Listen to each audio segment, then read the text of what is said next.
I sort of feel myself at times like I just can't give anymore. And so when I feel like I'm giving, then that's depleting. Like I'm battery draining down. And I don't think that's a way to live. Like charge up your battery, go on vacation or go on the weekend and deplete it all weekend long. I think that's a recipe for burnout. So what I try and do, it doesn't always work. I try and have the interactions themselves be replenishing at the same time as they're sort of using energy flow back and forth instead of me feeling and me giving. So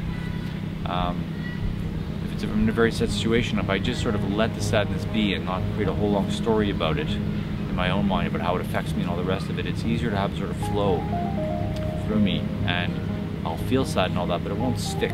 I think burnout is when things stick and you create stories about things that somehow you put yourself in the center of.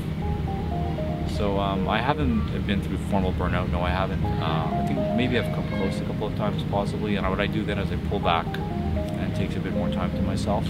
But it isn't just about time to yourself, because I think you can be away from patients in difficult situations and actually still be burnt out. I see plenty of people that seem to be burnt out in that they seem to have lost their capacity to be with what is and to enjoy anything. So for myself, the work of meditation and mindfulness is a way to sort of constantly replenish and re-energize and re-look at the way I'm looking at things. So not that the meditation is anti-burnout, but it's one of the tools that helps me see that what I'm doing isn't something that needs me to be burnt out at all. I actually may be able to grow it and gain energy from it. So that's kind of the way I look at it.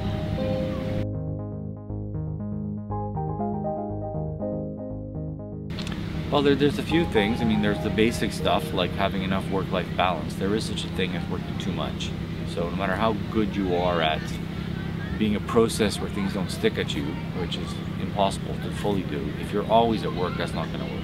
Or if you have no other interests other than your work and you only get a sense of meaning from your work, I think that can lead to burnout also. So with the decent balance, and there's no one right formula for that. That's one aspect, and the other big aspect is how you are in the work.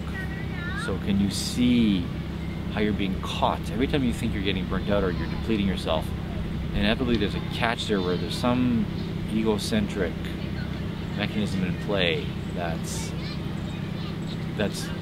natural to come up because that's the way we're built, but not necessarily helpful to feed.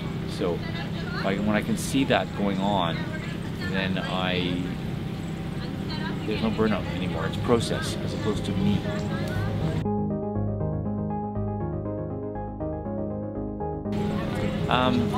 I started to create this story about how this is so hard for me, or I'm so tired and I need a break and all that kind of thing. And the egocentric part is being all focused about me and mine, what I think is my needs and what I want and all the rest of it. Not that I should ignore those things, but I find that when I look at it sort of dispassionately, I can see I'm creating a lot of this stuff myself. I don't really have to. I can hold it, and by holding it, let a lot of that go. So yes, all that stuff happened. Yes, it was very sad. Yes, it was very hard. Yes, I got angry or whatever it was. But if I can allow that to be held and not repress it, it does tend to change and move on. And then I'm present for the next moment of whatever's going to be there, like this interview, like being at work, and not at the same time as doing this interview or talking to you thinking, oh, it was really awful what happened last night with that patient where they called me. I mean, I could be doing that and it would be normal to do it, but it's not necessarily helpful to do that. As opposed to being there, being with people as they are in that moment, as much as possible, and then letting that go and going on to something else, just doing one thing at a time, which is definitely not the way we're built to do things. We're built to separate on the past and to focus on the future and almost never be where we are right now, right? So, yeah.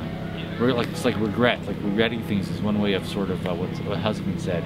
It's when you let go of regret or resentment, you've let go of finally of wishing that the past was different. You know, finally you understand that you've given up hoping to change the past and you stop resenting things. It's kind of along those lines.